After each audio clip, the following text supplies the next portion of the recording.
Luca ಬರೆದ ಸುವಾರ್ತೆ 13ನೇ ಅಧ್ಯಾಯ 10ರಿಂದ 17ನೇ ವಚನದವರೆಗೂ.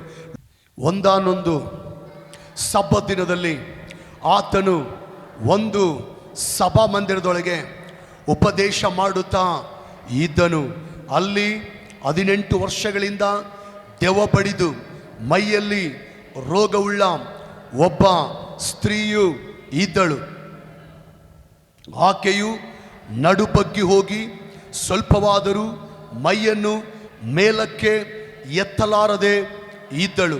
ಯೇಸು ಆಕೆಯನ್ನು ನೋಡಿ ಹತ್ತಿರಕ್ಕೆ ಕರೆದು ಆಕೆಗೆ, ಅಮ್ಮ, ನಿನಗೆ ರೋಗ ಬಿಡುಗಡೆಯಾಯಿತು ಎಂದು ಹೇಳಿ ಆಕೆಯ ಮೇಲೆ ತನ್ನ ಕೈಗಳನ್ನು ಇಟ್ಟನು.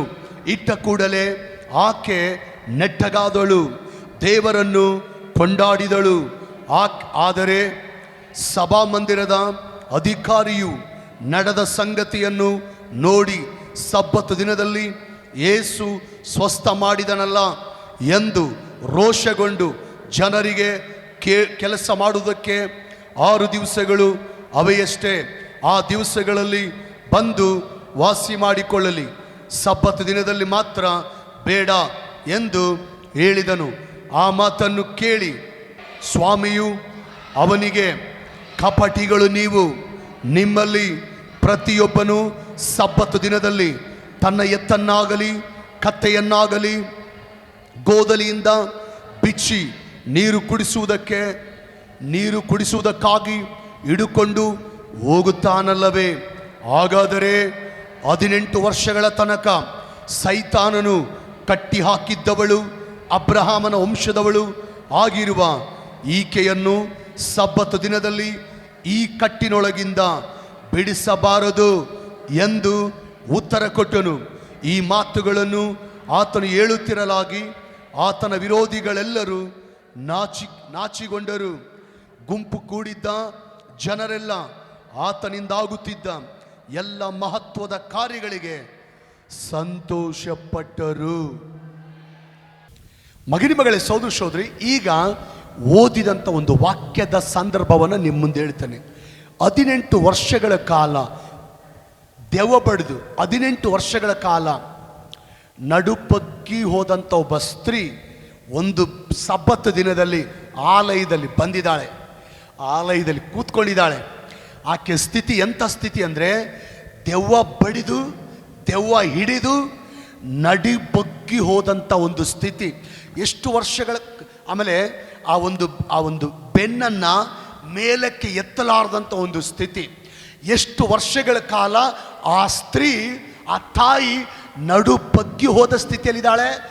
1 ವರ್ಷ ಅಲ್ಲ, 2 ವರ್ಷ ಅಲ್ಲ, 3 ವರ್ಷ ಅಲ್ಲ, 4 ವರ್ಷ ಅಲ್ಲ, 5 ವರ್ಷ ಅಲ್ಲ, 6 ವರ್ಷ ಅಲ್ಲ, ಸುಮಾರು ಸತ್ಯವೇದ ಹೇಳ್ತದೆ 18 ವರ್ಷಗಳ ಕಾಲ ಆ ಸ್ತ್ರೀ, ಆ ತಾಯಿ ಈಗ ದೆವ್ವ ಬಡಿದು ದೆವ್ವ ಹಿಡಿದು ದೆವ್ವ ಆಕೆಯನ್ನು ಆವರಿಸಿ ಆಕೆ ನಡುಬಗ್ಗಿ ಹೋದ ಸ್ಥಿತಿಯಲ್ಲಿ ಇದ್ದಾಳೆ. ಆಕೆ ಮೈಯನ್ನು ನೆಟ್ಟಗೆ ಎತ್ತಲಿಕ್ಕಾಗದ ಒಂದು ಸ್ಥಿತಿಯಲ್ಲಿದ್ದಾಳೆ. ಯಾಕೆ ಈ ಒಂದು ಪರಿಸ್ಥಿತಿ ಅಂದರೆ, ಸೈತಾನನ ಆಕೆಯನ್ನು ಹೊಡೆದಿದ್ದಾನೆ.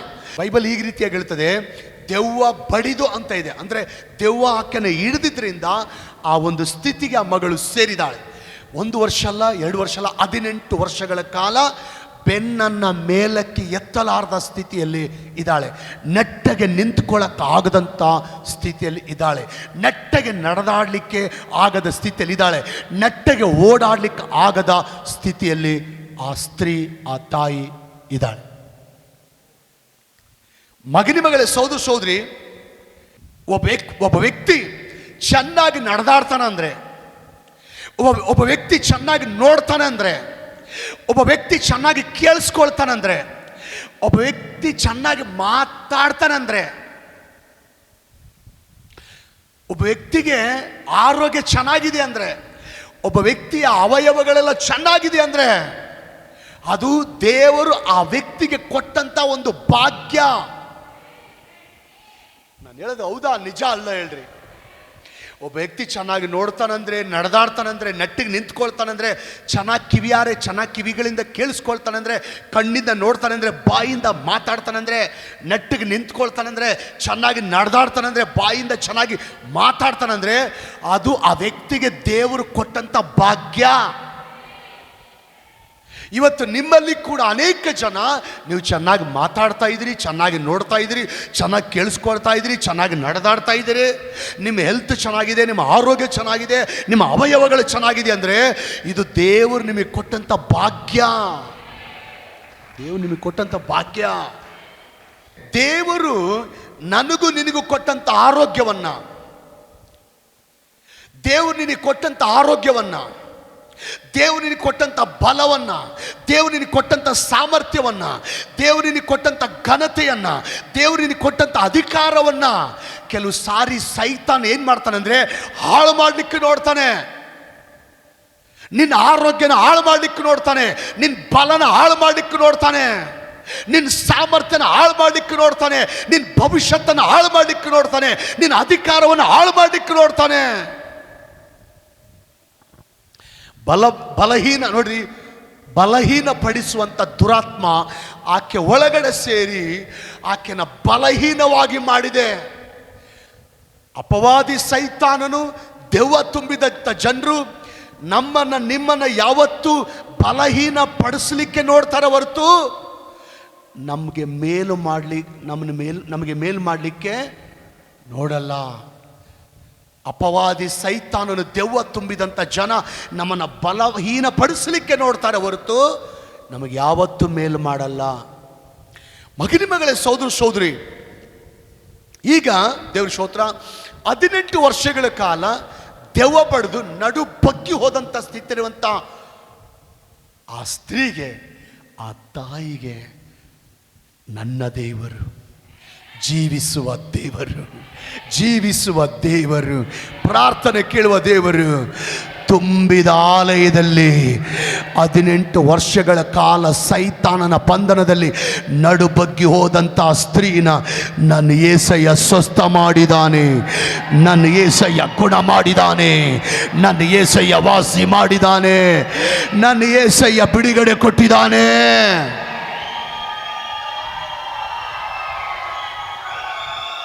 Price the Lord, hallelujah. ಒಂದು ಸಣ್ಣ ಚರಣ ಹಾಡನ್ವ. ನನ್ನ ಯೇಸು ಒಳ್ಳೆಯವರು, ಕೈ ಬಿಡುವುದಿಲ್ಲ, ಕನಿಕರ ಉಳ್ಳವರು, ಕರುಣಾಸಾಗರರು, ಕರ ಹಿಡಿದು ನಡೆಸುವವರು, ಯೇಸು ಕರ ಹಿಡಿದು ನಡೆಸುವವರು. ಒಂದು ಮಾತು ಹೇಳ್ತೀನಿ ಈ ದಿನ, ಹಲ್ಲೆಲೂಯಾ. ಯಾವ ದೇವರಾದರೂ 18 ವರ್ಷಗಳ ಕಾಲ ಸೈತಾನನ ಬಡದಂಥ, ಸೈತಾನನ ಹಿಡಿದಂಥ, ನಡುಬಗ್ಗಿ ಹೋದಂಥ ಸ್ಥಿತಿ ಇರುವಂಥ ಆ ತಾಯಿನ ಸಮಾಜ ಮಂದಿರದಲ್ಲಿ, ಆಲಯದಲ್ಲಿ ಬಿಡುಗಡೆ ಮಾಡಿದ ದೇವರು ಇವತ್ತು ಆಲಯದಲ್ಲಿ ನೀನು ಎಂಥ ಸ್ಥಿತಿಯಲ್ಲಿ ಬಂದಿದೀಯಾ, ಎಂಥ ಅನಾರೋಗ್ಯದಲ್ಲಿ ಬಂದಿದೀಯಾ, ಎಂಥ ವೇದನೆಯಲ್ಲಿ ಬಂದಿದೀಯಾ, ಎಂಥ ದುಃಖದಲ್ಲಿ ಬಂದಿದೀಯಾ, ಎಂಥ ಕಣ್ಣಿನಲ್ಲಿ ಬಂದಿದೀಯಾ, ಎಂಥ ಬಲಹೀನತೆಯಲ್ಲಿ ಬಂದಿದೀಯಾ, ಎಂಥ ವ್ಯಾಧಿಯಲ್ಲಿ ಬಂದಿದೀಯಾ, ಆ ತಾಯಿನ ಸ್ವಸ್ಥ ಮಾಡಿದ ಯೇಸು ಈ ದಿನ ನಿಮ್ಮನ್ನು ಕೂಡ ನನ್ನ ದೇವರು ಸ್ವಸ್ಥ ಮಾಡಲಿಕ್ಕೆ ಶಕ್ತನಾಗಿದ್ದಾನೆ.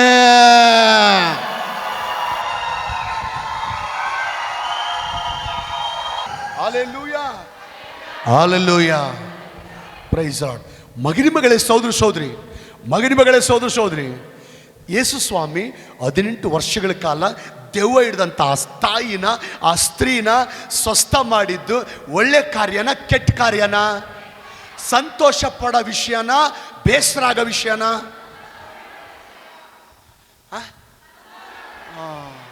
ನೋಡ್ರಿ, ಯೇಸು ಸ್ವಾಮಿ 18 ವರ್ಷಗಳ ಕಾಲ ಪಾಪ ನಡುಬಗ್ಗಿ ಹೋಗಿ ದೆವ್ವ ಬಡ್ದು ಹಂಗೆ ಒಂದು ದಿನ ನೆಟ್ಟಿಗೆ ನಡೆಯೋಕ್ಕಾಗ್ತಾ ಇಲ್ಲ, ಒಂದು ದಿನ ನೆಟ್ಟಿಗೆ ನಿಂತ್ಕೊಳ್ಳೋಕ್ಕಾಗ್ತಾ ಇಲ್ಲ, ನೆಟ್ಟಿಗೆ ಅಡ್ಡಾಡೋಕ್ಕಾಗ್ತಾ ಇಲ್ಲ. ಅಂಥ ಸ್ಥಿತಿ ಇರುವಂಥ ಹೆಣ್ಮಗಳನ್ನ యేసయ్య ಕರಿಕರಪಟ್ಟು, యేసయ్య ಕರುಣೆ ಪಟ್ಟು, యేసయ్య ಕೃಪೆ ತೋರಿಸಿ ಸ್ವಸ್ಥ ಮಾಡಿದ್ದಾನೆ. ಸ್ವಸ್ಥ ಮಾಡಿದ್ರೆ ಅಲ್ಲಿರುವಂಥ ಸಮಾಜ ಮಂದಿರದ ಅಧಿಕಾರಿ, ಇವತ್ತು ಸಬ್ಬತ್ ದಿನ ಇದೆ, ಇವತ್ತು ಸಬ್ಬತ್ ದಿನ ಇದೆ, ಇವತ್ತು ಸ್ವಸ್ಥತೆಗಿತ್ತದು ಮಾಡಂಗಿಲ್ಲ. ನಿನ್ನ ನೀವು ಸ್ವಸ್ಥತೆಗೋಸ್ಕರ ನೀವು ಬರಂಗಿಲ್ಲ, ಇಲ್ಲಿ ಬರಬೇಡ್ರಿ, ನೀವು ಸ್ವಸ್ಥತೆ ಮಾಡ್ಕೊಳಕ್ಕೆ ಬರಬೇಡ್ರಿ ಇಲ್ಲಿ ಅಂತ ಹೇಳಿ ಆ ಸಮಾಜ ಮಂದಿರದ ಅಧಿಕಾರಿ ಏನು ಮಾಡ್ತಾ ಇದ್ದಾನೆ, ಆ ಸ್ವಸ್ಥತೆ ಮಾಡ್ಕೊಳ್ಳಿಕ್ಕೆ ಬಂದಂಥ ತಾಯಿನೂ ಗದರಿಸ್ತಾ ಇದ್ದಾನೆ.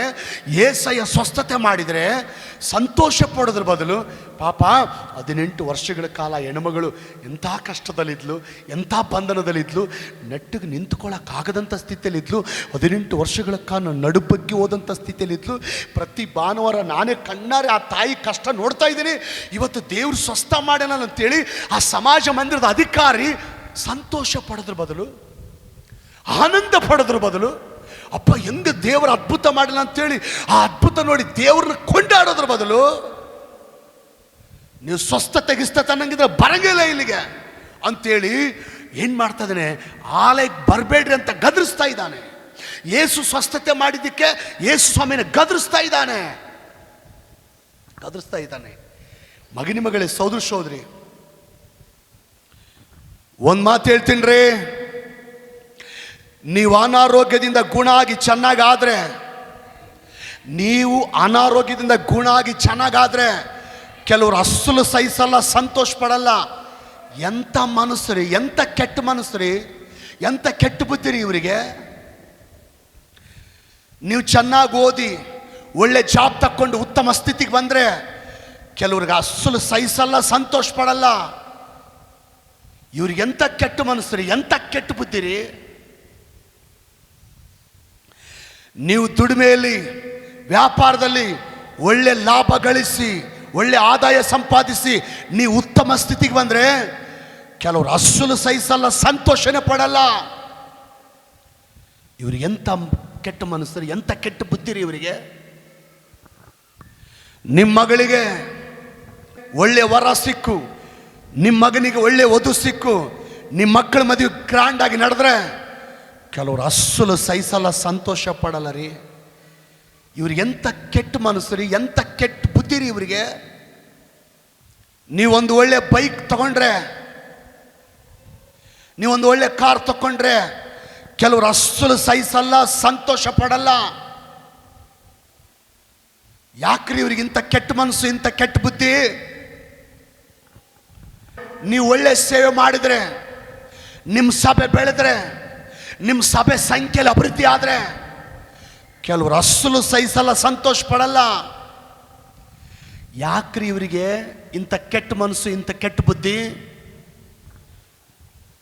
ಇನ್ನೊಬ್ರು ಕೇಡಲ್ಲಿ ಸಂತೋಷ ಪಡೋರಿಗೆ ಒಂದು ಮಾತು ಹೇಳ್ತೀನಿ ರೀ, ಇನ್ನೊಬ್ರು ಕೇಡಲ್ಲಿ ಸಂತೋಷ ಪಡ್ರೆ ಒಂದು ಮಾತು ಹೇಳ್ತೀನಿ. ಇನ್ನೊಬ್ರು ಕೇಡಲ್ಲಿ ಸಂತೋಷ ಪಟ್ರೆ, ಇನ್ನೊಬ್ರು ಕೇಡಲ್ಲಿ ಸಂತೋಷ ಪಟ್ರೆ ಅದರಿಂದ ಏನು ಸಾಧಿಸ್ತೀಯಾ? ಅದರಿಂದ ಏನು ಸಾಧಿಸ್ತೀಯಾ? ಇನ್ನೊಬ್ರು ಕೇಡು ಬಯಸಿದ್ರೆ, ಇನ್ನೊಬ್ರು ಕೇಡು ಬಯಸಿ ಬಯಸಿ ಬಯಸಿ ಕೊನೆಗೆ ನೀನೇ ದೊಡ್ಡ ಕೇಡಿ ಗುರಿ ಆಗ್ತೀಯಾ, ದೊಡ್ಡ ಕೇಡಿ ಗುರಿ ಆಗ್ತೀಯಾ. ಆದಿಕಾಂಡ ಬರೆದ ಪುಸ್ತಕ 50ನೇ ಅಧ್ಯಾಯ 20ನೇ ವಚನದಲ್ಲಿ ಈ ರೀತಿಯಾಗಿ ದೇವ್ರ ವಾಕ್ಯ ಹೇಳುತ್ತೆ. ಯೋಸೇಫ ತನ್ನ ಅಣ್ಣಂದ್ರಿಗೆ ಹೇಳ್ತಾನೆ, ನೀವಂತೂ ನನಗೆ ಕೇಡಾಗಬೇಕೆಂದು ಎಣಿಸಿದ್ದೀರಿ, ಆದರೆ ದೇವರು ನನಗೆ ಮೇಲಾಗಬೇಕೆಂದು ಸಂಕಲ್ಪಿಸಿದನೋ. Praise the Lord, hallelujah.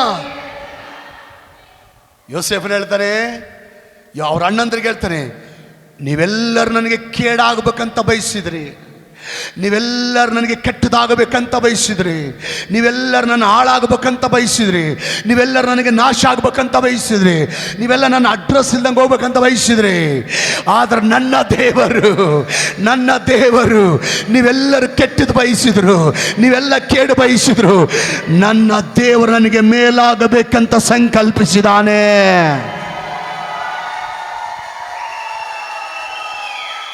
Praise the Lord. ಇನ್ನೊಂದು ಮಾತು ಹೇಳ್ತೀನಿ ರೀ, ನಿಮ್ಮ ಅಣ್ಣ ತಮ್ಮಂದರು ನಿಮಗೆ ಕೇಡು ಬಯಸಿದ್ರು ಕೂಡ, ಕೇಡಾಗಬೇಕಂತ ಏನೆಲ್ಲ ಮಾಡಿದ್ರು, ಯಾಕೆ ನಿಮಗೆ ಕೇಡಾಗ್ತಾ ಇಲ್ಲ ಗೊತ್ತಾ?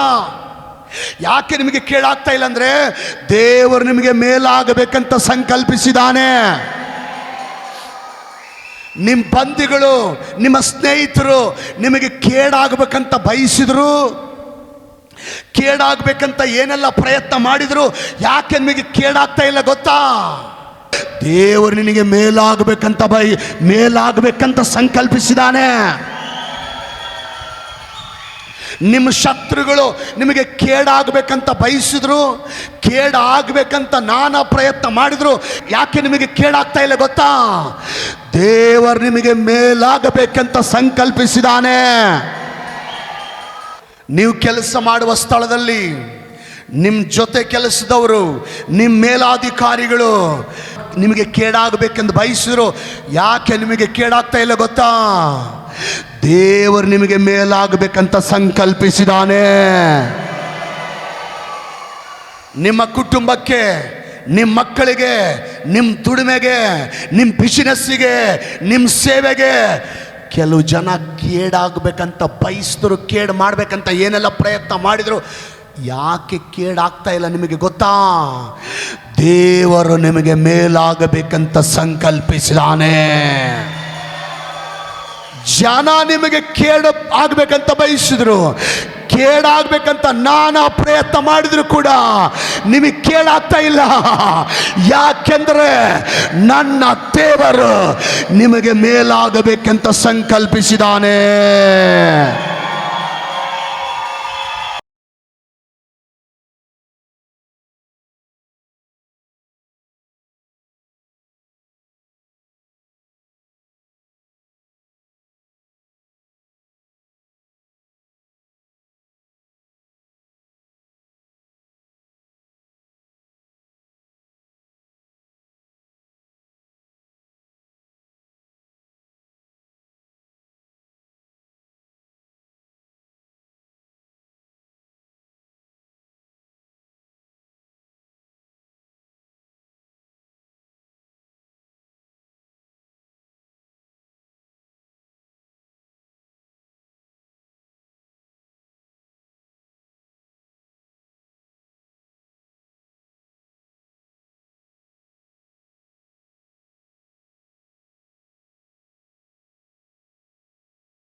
ಕೆಲವು ಜನ ನೀವು ಸತ್ತೋಗ್ಬೇಕಂತ ಎಣಿಸಿದ್ರು, ಇವ್ರು ಯಾವಾಗ ಸತ್ತೋಗ್ತಾರಪ್ಪ ಅಂತ ಎಣಿಸಿದ್ರು, ನೀವು ಸತ್ತೋಗ್ಲಿಲ್ಲ.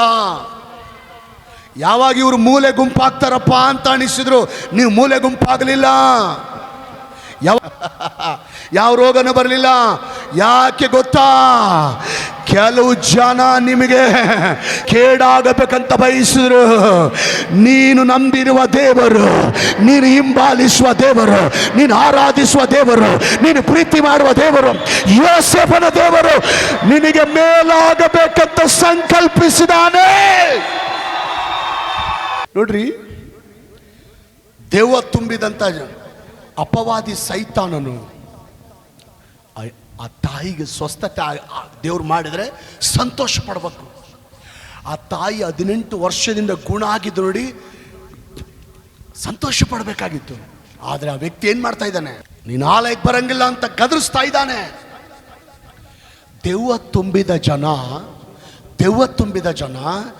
ಇನ್ನೊಬ್ಬರು ಚೆನ್ನಾಗಿದ್ರೆ ಸಹಿಸಲ್ಲ, ಇನ್ನೊಂದು ಕುಟುಂಬ ಚೆನ್ನಾಗಿದ್ರೆ ಸಹಿಸಲ್ಲ, ಇನ್ನೊಂದು ಫ್ಯಾಮಿಲಿ ಚೆನ್ನಾಗಿದ್ರೆ ಸಹಿಸಲ್ಲ, ಅವ್ರು ಆರೋಗ್ಯವಾಗಿ ಆಸ್ಪತ್ರೆಯಿಂದ ಚೆನ್ನಾಗಿ ಬಂದರೆ ಸಹಿಸಲ್ಲ, ಅವ್ರು ಒಳ್ಳೆ ಉದ್ಯೋಗಕ್ಕೆ ಹೋದ್ರೆ ಸಹಿಸಲ್ಲ, ಅವ್ರು ಒಳ್ಳೆ ಮನೆ ಕಟ್ಟಿದ್ರೆ ಸಹಿಸಲ್ಲ, ಅವ್ರ ಮಕ್ಕಳ ಮದುವೆ ಗ್ರ್ಯಾಂಡ್ ಆಗಾದ್ರೆ ಸಹಿಸಲ್ಲ.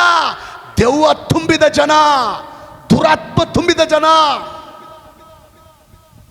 ಡೆವಿಲ್ ಸ್ಪಿರಿಟ್ ತುಂಬಿದಂಥ ಜನ ಆಸ್ಪತ್ರೆಯಿಂದ ಯಾರಾದರೂ ಚೆನ್ನಾಗಾಗಿ ಬಂದರೆ ಅಸಲು ಸಹಿಸಲ್ಲ, ಸಂತೋಷ ಪಡಲ್ಲ. ಚೆನ್ನಾಗಿ ಓದಿ ಚೆನ್ನಾಗಿ ಒಳ್ಳೆ ಜಾಬಿಗೆ ಹೋಗಿ ಉತ್ತಮ ಸ್ಥಿತಿಗೆ ಬಂದರೆ ಕೆಲವು ಜನ ಅಸಲು ಸಹಿಸಲ್ಲ. ಅದು ದೆವ್ವ ತುಂಬಿದಂಥ ಜನರಿಗೆ ಸಹಿಸಲ್ಲ. ಯಾರು ಸಹಿಸ್ಲಿ, ಯಾರು ಸಹಿಸದೆ ಹೋಗ್ಲಿ, ಯಾರು ಸಹಿಸ್ಲಿ, ಯಾರು ಸಹಿಸದೆ ಹೋಗ್ಲಿ. ನೀವು ಸ್ವಸ್ಥ ಆಗೋದು ಕೆಲವು ಜನರಿಗೆ ಅಪವಾದಿಗೆ ಇಷ್ಟ ಇಲ್ಲ. ನೀವು ಗುಣ ಆಗೋದು ಅಪವಾದಿಗೆ ಇಷ್ಟ ಇಲ್ಲ. ನಿಮ್ಮ ಕುಟುಂಬ ಮೇಲೆ ಬರೋದು ಅಪವಾದಿಗೆ, ದೆವ್ವ ತುಂಬಿದ ಜನರಿಗೆ ಇಷ್ಟ ಇಲ್ಲ. ನಿಮ್ಮ ದುಡಿಮೆಗಳು, ನಿಮ್ಮ ಬಿಸಿನೆಸ್ಗಳು, ನಿಮ್ಮ ವ್ಯಾಪಾರಗಳು, ನಿಮ್ಮ ಮಕ್ಕಳು, ನಿಮ್ಮ ಗಂಡ ಉತ್ತಮ ಸ್ಥಿತಿಗೆ ಬರೋದು ಅಪವಾದಿಗೆ, ದೆವ್ವ ತುಂಬಿದ ಜನರಿಗೆ ಇಷ್ಟ ಇಲ್ಲ, ಸಹಿಸಲ್ಲ. ನನ್ನ ದೇವರು ಅವರು ಸಹಿಸ್ಲಿ, ಸಹಿಸದೆ ಹೋಗಲಿ. ತನ್ನ ಹೃದಯದಲ್ಲಿ ನಿನ್ನ ಬಗ್ಗೆ ಏನು ಮಾಡೇನು ಗೊತ್ತಾ?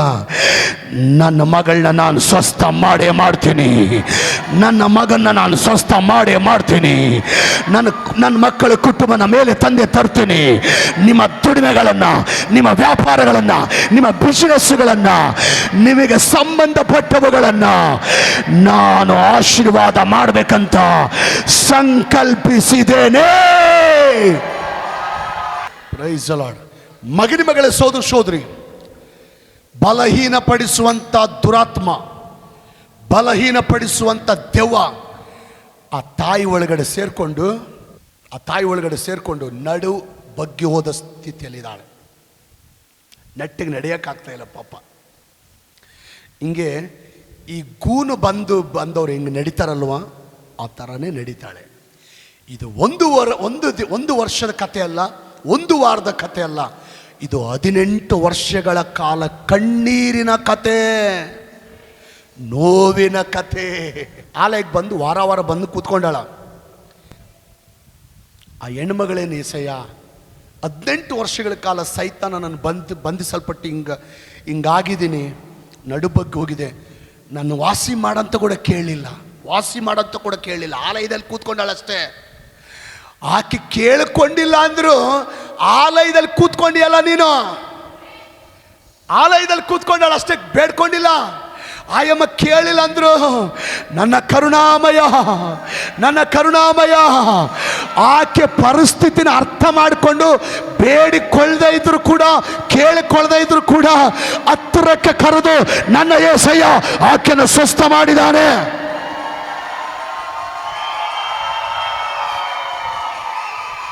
ಎಷ್ಟೋ ಸಾರಿ ಹೆಂಗಾಗ್ಬಿಡುತ್ತದಂದ್ರೆ, ಭಾಳ ಜನರಿಗೆ ಪ್ರಾರ್ಥನೆ ಮಾಡಕ್ಕೆ ಬರಲ್ಲ. ಭಾಳ ಜನ ದೇವ್ರನ್ನ ಕೇಳ್ರಿ ಅಂದರೆ ಕೇಳಲ್ಲ, ಕೇಳೋದು ಗೊತ್ತಿಲ್ಲ. ಭಾಳ ಜನ ಪ್ರಾರ್ಥನೆ ಮಾಡಲ್ಲ, ಇದು ದೇವ್ರಿಗೂ ಗೊತ್ತು. ಒಂದು ಮಾತು ಹೇಳ್ತೀನಿ, ಹಲ್ಲೆಲೂಯಾ. ಕೆಲವು ಸಾರಿ ಎಷ್ಟೋ ಜನ ದೇವ್ರನ್ನ ಕೇಳಿಲ್ಲ ಆಲಯದಲ್ಲಿ, ದೇವ್ರನ್ನ ಪ್ರಾರ್ಥಿಸಿಲ್ಲ ಆಲಯದಲ್ಲಿ, ಆದರೂ ಕೂಡ ದೇವರು ಕನಿಕರವುಳ್ಳ ದೇವರು, ಕರುಣಾಮಯನಾದ ದೇವರು, ಕನಿಕರವುಳ್ಳ ದೇವರು. ನೀನು ಪ್ರಾರ್ಥಿಸಿಲ್ಲ ಅಂದ್ರು, ನೀನು ಬೇಡಿಕೊಳ್ಳಿಲ್ಲ ಅಂದ್ರು, ನೀನು ಕೇಳಿಕೊಂಡಿಲ್ಲ ಅಂದ್ರು ನಿನ್ನ ಕಷ್ಟ ಆತನ ಅರ್ಥ ಮಾಡ್ಕೊಳ್ತಾನೆ, ನಿನ್ನ ನೋವು ಆತನ ಅರ್ಥ ಮಾಡ್ಕೊಳ್ತಾನೆ, ನಿನ್ನ ಕಣ್ಣೀರಾತ ಅರ್ಥ ಮಾಡ್ಕೊಳ್ತಾನೆ, ನಿನ್ನ ಬಾಧೆ ಆತ ಅರ್ಥ ಮಾಡ್ಕೊಳ್ತಾನೆ. ನೀನು ಬೇಡಿಕೊಂಡಿಲ್ಲ ಅಂದ್ರು ಕರ್ತನ ಶಕ್ತಿ ನಿನ್ನ ಮೇಲೆ ಇಳಿದು ಆತ ನಿನ್ನ ಗುಣಪಡಿಸ್ತಾನೆ, ಆತ ನಿನ್ನ ವಾಸಿ ಮಾಡ್ತಾನೆ, ಆತ ನಿನಗೆ ಬಿಡುಗಡೆ ಕೊಡ್ತಾನೆ. ಹಲ್ಲೆಲೂಯಾ. ಮಗನ ಮಗಳೇ, ಸೋದರ ಸೋದರಿ, ಬಲಹೀನಪಡಿಸುವಂಥ ದುರಾತ್ಮ ಆ ತಾಯಿಗೆ ಹಿಡಿಯುವಾಗ ಏನು ಮಾಡಿ ಹಾಕಿದ, ಆಕೆನ ಬೆಂಡ್ ಮಾಡಿದೆ ಪಾಪ. ಏನು ಮಾಡಿದೆ? ನೆಟ್ಟಿಗೆ ನಡಿಲಿಕ್ಕೆ ಆಗ್ತಾ ಇಲ್ಲ, ನಿಮ್ಮಂಗೆ ಎಲ್ಲರ ಥರ ನಡಿಲಿಕ್ಕೆ ಆಗ್ತಾ ಇಲ್ಲ, ನಡುಬಗ್ಗಿ ಹೋದ ಸ್ಥಿತಿ 18 ವರ್ಷಗಳ ಕಾಲ. ಆ ನಡುಬಗ್ಗಿ ಹೋದ ಸ್ಥಿತಿಯಲ್ಲಿಯೂ ಚರ್ಚಿಗೆ ಬಂದಿದ್ದಾಳೆ. ಆ ನಡುಬಗ್ಗಿ ಹೋದ ಸ್ಥಿತಿಯಲ್ಲೂ ಆಲಯಕ್ಕೆ ಬಂದಿದ್ದಾಳೆ. ಆಲಯಕ್ಕೆ ಬರಕ್ಕಾಗಲ್ಲ, ಕಷ್ಟ ಆದರೂ ಬಂದಿದ್ದಾಳೆ. ಚೆನ್ನಾಗಿ ನಡೆಯಕ್ಕಾಗಲ್ಲ, ಬಂದಿದ್ದಾಳೆ. ಆರಾಮಾಗಿ ನಡೆಯಕ್ಕಾಗಲ್ಲ, ಆದರೂ ಆಲಯಕ್ಕೆ ಬಂದಿದ್ದಾಳೆ. ನನ್ನ ದೇವರು ಆಕೆ ಆಸಕ್ತಿ ನೋಡಿದ್ದಾನೆ, ಆ ತಾಯಿ ಆಸಕ್ತಿ ನೋಡಿದಾನೆ, ಆ ತಾಯಿ ನಂಬಿಕೆ ನೋಡಿದಾನೆ. ಇವತ್ತು ಒಂದು ಮಾತು ಹೇಳ್ತೀನಿ, ಆ ನಂಬಿಕೆ ನೋಡಿ ಆ ತಾಯಿಯನ್ನು ದೇವರು ಸ್ವಸ್ಥ ಮಾಡಿದಾನೆ. ಇದು ಸ್ವಸ್ಥತೆ ಭಾನುವಾರ, ಇದು ಸ್ವಸ್ಥತೆ ಭಾನುವಾರ. ಇವತ್ತು ದೇವ್ರ ಮೂಲಕ ಯಾರಾದರೂ ಸ್ವಸ್ಥತೆ ಹೊಂದಬೇಕಂತ ಬಂದಿದ್ದೀರಾ? ದೇವ್ರ ಮೂಲಕ ಬಿಡುಗಡೆ, ಸೌಖ್ಯ, ಅದ್ಭುತ ಹೊಂದ್ಕೋಬೇಕಂತ ಇದ್ದೀರಾ? ದೇವ್ರ ಮೂಲಕ ಅನೇಕ ಮೇಲುಗಳನ್ನು, ಸಹಾಯಗಳನ್ನು, ಉಪಕಾರಗಳನ್ನು ಹೊಂದ್ಕೋಬೇಕಂತ ಇದ್ದೀರಾ? ಆಲಯಕ್ಕೆ ಬನ್ರಿ, ಆಲಯಕ್ಕೆ ಬನ್ರಿ, ಆಲಯಕ್ಕೆ ಬನ್ರಿ. ಒಂದು ಮಾತು ಹೇಳ್ತೀನಿ, ಆ ದೆವ್ವ ಹಿಡಿದಂಥ ಸ್ತ್ರೀ, ನಡು ಬಗ್ಗಿ ಹೋದಂಥ ಸ್ತ್ರೀ, ದೆವ್ವ ಬಡ್ದಂಥ ಸ್ತ್ರೀ ನಡು ಬಗ್ಗಿದ ಸ್ಥಿತಿಯಲ್ಲಿ ಆಲಯಕ್ಕೆ ಬಂದ್ಲು. ಆಲಯದಲ್ಲಿ ಕೂತ್ಕೊಂಡ್ಲು, ದೇವರನ್ನ ಆರಾಧನೆ ಮಾಡಿದ್ಲು. ನಡು ಬಗ್ಗಿ ಹೋದ ಸ್ಥಿತಿಯಲ್ಲಿ ಬಂದ್ಲು. ಹೋಗಬೇಕಾದ್ರೆ ನಡು ಬಗ್ಗಿದ ಸ್ಥಿತಿಯಲ್ಲಿ ಹೋಗಲಿಲ್ಲ. ನನ್ನ ದೇವರು ಸ್ವಸ್ಥ ಮಾಡಿ, ನನ್ನ ದೇವರು ಗುಣ ಮಾಡಿ, ನನ್ನ ದೇವರು ವಾಸಿ ಮಾಡಿ ಆಕೆ ನೆಟ್ಟಗೆ ನಡೆದಾಡಂಗೆ ದೇವರು ಮಾಡಿದನು. ಇವಾಗ ಒಂದು ಮಾತು ಹೇಳ್ತೀನಿ, ಹಲ್ಲೆಲೂಯಾ. ನೀನು ಯಾವ ಸ್ಥಿತಿಯಲ್ಲಿ ಬಂದರು, ಆಮೇಲೆ ಬರ್ಬೇಕು. ಇವಾಗ ನೀನು ಯಾವ ಸ್ಥಿತಿಯಲ್ಲಿ ಬಂದರು, ನೀನು ಯಾವ ಸ್ಥಿತಿಯಲ್ಲಿ ಆಲಯಕ್ಕೆ ಬಂದರು, ನೀನು ದೇವರಿಂದ ಸ್ವಸ್ಥತೆ ಹೊಂದಿಕೊಳ್ತೀಯ. ನೀನು ಯಾವ ಸ್ಥಿತಿಯಲ್ಲಿ ಆಲಯಕ್ಕೆ ಬಂದರು ದೇವರಿಂದ ಸ್ವಸ್ಥತೆ ಹೊಂದಿಕೊಳ್ತೀಯ. ನೀನು ಅನಾರೋಗ್ಯದಿಂದ ಆಲಯಕ್ಕೆ ಬಂದರು ದೇವರಿಂದ ಸ್ವಸ್ಥತೆ ಹೊಂದಿಕೊಳ್ತೀಯ. ಮಾಟ ಮಂತ್ರ ಸಮಸ್ಯೆಯಿಂದ ಆಲಯಕ್ಕೆ ಬಂದರು ದೇವರಿಂದ ಸ್ವಸ್ಥತೆ ಹೊಂದಿಕೊಳ್ತೀಯ. ದೆವ್ವದ ಕಾಟದಿಂದ ಆಲಯಕ್ಕೆ ಬಂದರು ನೀನು ದೇವರಿಂದ ಸ್ವಸ್ಥತೆ ಹೊಂದಿಕೊಳ್ತೀಯ. ನೀನು ಪಾಪ ಶಾಪದಲ್ಲಿ ಆಲಯಕ್ಕೆ ಬಂದರು ನೀನು ಪಾಪ ಶಾಪಗಳಿಂದ ದೇವರ ಆಲಯದಲ್ಲಿ ನೀನು ದೇವರಿಂದ ಬಿಡುಗಡೆ ಹೊಂದಿಕೊಳ್ತಾ ಇದೀಯಾ. ಎಂತ ಕಠಿಣವಾದ ಪರಿಸ್ಥಿತಿಯಲ್ಲಿ ಬಂದರೂ ಕೂಡ ಆಲಯದಲ್ಲಿ ನೀನು ದೇವರಿಂದ ಬಿಡುಗಡೆ ಹೊಂದಿಕೊಳ್ತಾ ಇದೀಯಾ. ನೀನು ಎಂತ ಕಠಿಣವಾದ ಪರಿಸ್ಥಿತಿಯಲ್ಲಿ ಆಲಯಕ್ಕೆ ಬಂದರೂ ದೇವರಿಂದ ಬಿಡುಗಡೆ ಹೊಂದ್ಕೊಂತೀಯ. ಯಾಕಂದ್ರೆ ಆಲಯದಲ್ಲಿ ಕರ್ತನು ತನ್ನ ಸ್ವಸ್ಥತ ಶಕ್ತಿಯನ್ನು ನಿನ್ನ ಮೇಲೆ ರಿಲೀಸ್ ಮಾಡ್ತಾನೆ. ಯಾಕೆಂದ್ರೆ ಕರ್ತನು ಆಲಯದಲ್ಲಿ ಸ್ವಸ್ಥತ ಶಕ್ತಿಯನ್ನು ನಿನ್ನ ಮೇಲೆ ರಿಲೀಸ್ ಮಾಡ್ತಾನೆ. ನಿನ್ನ ಮೇಲೆ ಶಕ್ತಿಯನ್ನು ಕಳಿಸ್ತಾನೆ, ನಿನ್ನ ಮೇಲೆ ಶಕ್ತಿಯನ್ನು ಕಳಿಸ್ತಾನೆ, ನಿನ್ನ ಮೇಲೆ ಶಕ್ತಿಯನ್ನು ಕಳಿಸ್ತಾನೆ. ಸ್ವಸ್ಥತ ಶಕ್ತಿಯನ್ನು ದೇವರು ಇವತ್ತು ನಿಮ್ಮ ಮೇಲೆ ಕಳಿಸ್ತಾನೆ. ಎಷ್ಟು ಜನ ಹೇಳ್ತೀರಾ? ಆ 18 ವರ್ಷಗಳ ಕಾಲ ದೆವ್ವದ ಬಂಧನದಲ್ಲಿ ಇದ್ದಂಥ ಸ್ತ್ರೀ ಮೇಲೆ ಬಂದಂಥ ಶಕ್ತಿ ನನ್ನ ಮೇಲೆ ಬರಬೇಕಿವತ್ತು, ನನ್ನ ಮೇಲೆ ಬರಬೇಕಿವತ್ತು, ನನ್ನ ಕುಟುಂಬದ ಮೇಲೆ ಬರಬೇಕಿವತ್ತು, ನನ್ನ ಮಕ್ಕಳ ಮೇಲೆ ಬರಬೇಕಿವತ್ತು, ನನ್ನ ಗಂಡನ ಮೇಲೆ ಬರಬೇಕಿವತ್ತು. ಇವತ್ತೊಂದು ಬದಲಾವಣೆ ನೋಡಬೇಕು, ಇವತ್ತೊಂದು ಬದಲಾವಣೆ ನೋಡಬೇಕು, ಇವತ್ತೊಂದು ವ್ಯತ್ಯಾಸ ನೋಡಬೇಕು. ಹಲ್ಲೆಲೂಯಾ. ನಡಿಲಿಕ್ಕಾಗದಿರೋರು ನಡೆಯುವಂತಾಗಬೇಕು, ನಡಿಲಿಕ್ಕಾಗದಿರೋರು ನಡೆಯುವಂತಾಗಬೇಕು, ಕೇಳಿಸ್ಕೊಳ್ಳೋಕ್ಕಾಗದಿರೋರು ಕೇಳಿಸ್ಕೊಳ್ಳೋಂಗಾಗಬೇಕು, ಮಾತಾಡ್ಲಿಕ್ಕೆ ಬರದೇ ಇರೋರು ಮಾತಾಡ್ಲಿಕ್ಕೆ ಬರಬೇಕು, ಮಾತಾಡ್ಲಿಕ್ಕೆ ಬರದೇ ಇರೋರು ಮಾತಾಡ್ಲಿಕ್ಕೆ ಬರಬೇಕು. ಹಲ್ಲೆಲೂಯಾ. ಬಂದಂಥ ಸ್ಥಿತಿಯಲ್ಲೇ ಹೋಗಬಾರ್ದು, ಬಿಡುಗಡೆ ಹೊಂದಿಕೊಂಡು ಹೋಗಬೇಕು. ನಡು ಬಗ್ಗಿ ಹೋದ ಸ್ಥಿತಿಯಲ್ಲಿ ಆಲಯಕ್ಕೆ ಬರೋಕ್ಕಾಗಲ್ಲ. ಆದರೂ ಬಂದಿದ್ದಾರೆ ಅಲ್ಲ, ನೀವಲ್ಲ, ಬಂದಿದ್ದಾಳೆ. ನಡು ಬಗ್ಗಿ ಹೋದ ಸ್ಥಿತಿಯಲ್ಲಿ ಹಿಂಗೇ ಬಗ್ಗಿಕೊಂಡು ಎಷ್ಟು ವರ್ಷ ಆಲಯಕ್ಕೆ ಬಂದಾಳ? ನೀವು ಬಗ್ಗಿದ್ರೆ ಬರಲ್ಲ ನೀವು. ಅಯ್ಯೋ ಎಲ್ಲಿ ಬರೋಣ ಸಾರ್, ನಡೆಯೋಕ್ಕಾಗಲ್ಲ ಸಾರ್, ಹಿಂಗೆ ಬಗ್ಕೊಂಡು ಬರ್ತೀರಿ. ಹಿಂಗಿದ್ರೆ ಎಲ್ಲ ಆರೋಗ್ಯ ಕೊಟ್ಟು, ಚೆನ್ನಾಗಿ ಬಲ ಕೊಟ್ಟು, ಕಣ್ಣು ಚೆನ್ನಾಗಿ ಕೊಟ್ಟು, ಮೂಗು ಚೆನ್ನಾಗಿ ಕೊಟ್ಟು, ಬಾಯಿ ಚೆನ್ನಾಗಿ ಕೊಟ್ಟು, ಎಲ್ಲ ಚೆನ್ನಾಗಿ ಕೊಟ್ಟರು ಬರವಲ್ರಿ. ಇನ್ನು ನೀವು ಹಿಂಗೆ ಬಗ್ಗೆ ಹೋದ್ರೆ ಬರ್ತೀರಾ? ನಡು ಬಗ್ಗಿ ಹೋದ ಸ್ಥಿತಿಯಲ್ಲಿ ಬಂದಿದ್ದಾಳೆ. ಒಂದು ಮಾತು ಹೇಳ್ತೀನಿ ರೀ, ಭಾಳ ಜನರು ಸಮಸ್ಯೆಗಳು ಬಂದಾಗ ದೇವರಿಂದ ಆಲಯದಿಂದ ದೂರ ಆಗ್ತೀರಿ. ಇದರಿಂದ ಏನು ಸಾಧಿಸ್ತೀರಿ? ಏನು ಸಾಧಿಸ್ತೀರಿ? ಏನು ಸಾಧಿಸಕ್ಕಾಗಲ್ಲ. ಇನ್ನು ಸಣ್ಣ ಸಮಸ್ಯೆನ ದೊಡ್ಡದಾಗಿ ಮಾಡ್ಕೊಳ್ತೀರಷ್ಟೇ. ಅದ್ರ ಬದಲಾಗಿ ಸಮಸ್ಯೆಗಳು ಬರುವಾಗಲ್ಲ, ದೇವರಿಗೆ ಹತ್ತಿರವಾಗಿ ಜೀವಿಸ್ರಿ, ದೇವರ ಆಲಯದಲ್ಲಿರ್ರಿ. ಖಂಡಿತ ಬೆಟ್ಟದಂಥ ಸಮಸ್ಯೆಗಳು ಕೂಡ ಮೇಣದಂತೆ ಕರಗಿ ಹೋಗುತ್ತವೆ. ಅನಾರೋಗ್ಯ ಬಂದಾಗ, ಕಾಯಿಲೆ ಬಂದಾಗ ಅಪನಂಬಿಕೆ ಪಟ್ಟು ಬಹಳ ಜನ ದೇವರಿಂದ, ಆಲಯದಿಂದ ದೂರ ಆಗ್ತೀರಿ. ಇದರಿಂದ ಏನು ಸಾಧಿಸ್ತೀರಿ? ಏನು ಸಾಧಿಸ್ತೀರಿ? ಏನು ಸಾಧಿಸಕ್ಕಾಗಲ್ಲ. ಬೇಗ ಟಿಕೆಟ್ ತಗೊಳ್ತೀರ ಅಷ್ಟೇ. ಬೇಗ ಟಿಕೆಟ್ ತಗೊಳ್ತೀರ ಅಂದ್ರೆ ಅರ್ಥ ಆಯ್ತಾ? ಬೇಗ ಹೋಗ್ಬಿಡ್ತೀರ ಅಷ್ಟೇ. ಅದ್ರ ಬದಲಾಗಿ ಅನಾರೋಗ್ಯ ಬರುವಾಗ ದೇವರಿಗೆ ಹತ್ರ ಆಗ್ರಿ, ಆಲಯದಲ್ಲಿರ್ರಿ. ಆಲಯದಲ್ಲಿ ಕರ್ತನ ಶಕ್ತಿ ನಿಮ್ಮನ್ನು ತಾಕಿ ಬಿಡುಗಡೆ ಕಾಣುತ್ತೀರಿ. ಹಣ ಇಲ್ಲ, ದುಡಿಮೆ ಇಲ್ಲ, ವ್ಯಾಪಾರ ಇಲ್ಲ, ಅನೇಕ ಇಕ್ಕಟ್ಟುಗಳು, ಸಾಲದ ಬಾಧೆ ಅಂತ ಅಂದುಕೊಂಡದ್ದು ಜರುಗಿಲ್ಲ ಅಂತ ದೇವರಿಂದ, ಆಲಯದಿಂದ ದೂರ ಆಗ್ತೀರಿ. ಬಹಳ ಜನ ಆಲಯದಿಂದ ದೂರ ಆಗ್ತೀರಿ. ಇದರಿಂದ ಏನು ಸಾಧಿಸ್ತೀರಿ? ಏನು ಸಾಧಿಸ್ತೀರಿ? ಇನ್ನು ಕೊರಗಿ ಕೊರಗಿ ಕೊರಗಿ ಡಿಪ್ರೆಷನ್ಗೆ ಹೋಗ್ತೀರಷ್ಟೇ. ಅದ್ರ ಬದಲಾಗಿ ಹಣ ಇಲ್ಲದ ಸಂದರ್ಭದಲ್ಲಿ, ದುಡಿಮೆ ಇಲ್ಲದ ಸಂದರ್ಭದಲ್ಲಿ, ವ್ಯಾಪಾರ ಇಲ್ಲದಂಥ ಸಂದರ್ಭದಲ್ಲಿ, ಇಕ್ಕಟ್ಟಿನ ಸಮಯದಲ್ಲಿ ದೇವರಿಗೆ ಹತ್ತಿರವಾಗಿ ಜೀವಿಸ್ರಿ, ಆಲಯದಲ್ಲಿರ್ರಿ. ನೀವು ಆಲಯದಲ್ಲಿ ಜೀವಿಸಿದರೆ ಖಂಡಿತ ಯೆಹೋವ ಹೀರೆ ಎಲ್ಲ ಇಕ್ಕಟ್ಟುಗಳಿಂದ, ಇರುಕಿನಿಂದ, ಡಿಪ್ರೆಷನ್ನಿಂದ ನೀವು ಹೊರಗಡೆ ದೇವರು ತರ್ತಾನೆ. ನಿಮ್ಮನ್ನು ದೇವರು ಹೊರಗಡೆ ತರ್ತಾನೆ. ಕೀರ್ತನೆ 63:2 ಒಂದು ವಾಕ್ಯ ಈ ರೀತಿಯಾಗಿದೆ. ದಾವೀದನು ಬರೀತಾನೆ, ನಾನು ಹೇಳ್ತೀನಿ ಕೇಳಿಸ್ಕೊಳ್ರಿ. ನಿನ್ನ ಮಂದಿರದಲ್ಲಿ ನಾನು ನಿನ್ನ ಮಹತ್ತನ್ನು, ಪ್ರಭಾವವನ್ನು ಕಂಡ ಪ್ರಕಾರ ಈಗಲೂ ಕಾಣಬೇಕೆಂದು ಅಪೇಕ್ಷಿಸುತ್ತೇನೆ ಅಂತಾನೆ. ಗೊತ್ತಾ ದಾವೀದನಂತ ಗೊತ್ತಾ?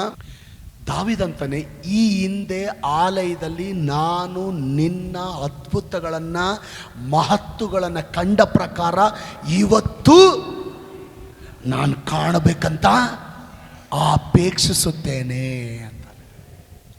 ಇವತ್ತು ನಾನೊಂದು ಮಾತು ಹೇಳ್ತೀನಿ. ನೀವು ದಾವೀದನ ಥರ, ದೇವರೇ ಈ ಹಿಂದೆ ಆಲಯದಲ್ಲಿ ನಾವು ಅದ್ಭುತಗಳು ನೋಡಿದ ಪ್ರಕಾರ, ಇದಕ್ಕಿಂತ ಹಿಂದೆ ಅದ್ಭುತ ನೋಡಿದ್ದೀರ? ಆಲಯದಲ್ಲಿ ನೋಡಿದ್ದೀರ? ಈ ಹಿಂದೆ ಅದ್ಭುತ ನೋಡಿದರೆ ಆಲಯದಲ್ಲಿ? ಇವತ್ತು ನೀವು ದಾವೀದನ ರೀತಿಯಲ್ಲಿ, ದೇವಾ ಈ ಹಿಂದೆ, ಇದಕ್ಕಿಂತ ಹಿಂದೆ ನಿನ್ನ ಆಲಯದಲ್ಲಿ ಅದ್ಭುತಗಳನ್ನ ನೋಡಿದ ಪ್ರಕಾರ ಇವತ್ತು ನಾವು ನೋಡಬೇಕಂತ ಅಪೇಕ್ಷಿಸ್ತೇವೆ ಅಂತ ಪ್ರಾರ್ಥನೆ ಮಾಡಿದರೆ ಈ ಹಿಂದೆ ಅದ್ಭುತ ನೋಡಿದ ಪ್ರಕಾರ, ಈ ಹಿಂದೆ ಅದ್ಭುತಗಳು ನೋಡಿದ ಪ್ರಕಾರ, ಈ ಹಿಂದೆ ಆಲಯದಲ್ಲಿ ಅದ್ಭುತಗಳು ನೋಡಿದ ಪ್ರಕಾರ ನಿಮ್ಮ ಪ್ರಾರ್ಥನೆ ಕೇಳಿ. ಮೊದಲನೇ ಲೈನವ್ರ ಪ್ರಾರ್ಥನೆ ಕೇಳಿ, ಎರಡನೇ ಲೈನವ್ರ ಪ್ರಾರ್ಥನೆ ಕೇಳಿ, ಮೂರನೇ ಸಾಲಿನವರ ಪ್ರಾರ್ಥನೆ ಕೇಳಿ, ಮಧ್ಯದಲ್ಲಿ ಕೂತವರ ಪ್ರಾರ್ಥನೆ ಕೇಳಿ, ಲಾಸ್ಟ್ ಲೈನಲ್ಲಿ ಕೂತವರ ಪ್ರಾರ್ಥನೆ ಕೇಳಿ.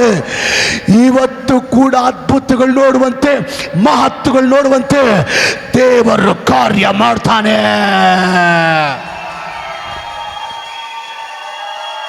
ನಾವೆಲ್ಲರೂ ಒಂದು ಮಾತು ಹೇಳೋಣ, యేసయ్య ಈ ಹಿಂದೆ ಅದ್ಭುತಗಳನ್ನು, ಮಹತ್ವಗಳನ್ನು ನೋಡಿದ ಪ್ರಕಾರ ಇವತ್ತು ನಾನು ನೋಡಬೇಕು.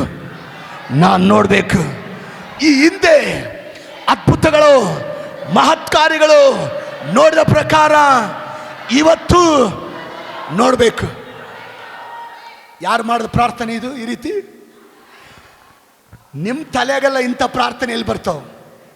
ನಿಮ್ಮ ತಲೆಗೆ ಇಂಥ ಪ್ರಾರ್ಥನೆ ಎಲ್ಲಿ ಬರ್ತಾವೆ? ದಾವೀದ ನೋಡ್ರಿ, యేసయ్య ನಾನು ಈ ಹಿಂದೆ ನಿನ್ನ ಆಲಯದಲ್ಲಿ ಅದ್ಭುತಗಳು ನೋಡಿದ ಪ್ರಕಾರ ಈ ವಾರ ಕೂಡ ನಾನು ಅದ್ಭುತಗಳನ್ನ, ಮಹತ್ವಗಳನ್ನ ನೋಡಬೇಕು. ಎಷ್ಟು ಜನ ಇವತ್ತು ನಾನು ಅದ್ಭುತಗಳನ್ನ, ಮಹತ್ವಗಳನ್ನ ನೋಡಬೇಕು ಅಂತ ಹೃದಯದಲ್ಲಿ ದಾವೀದನಾಗೆ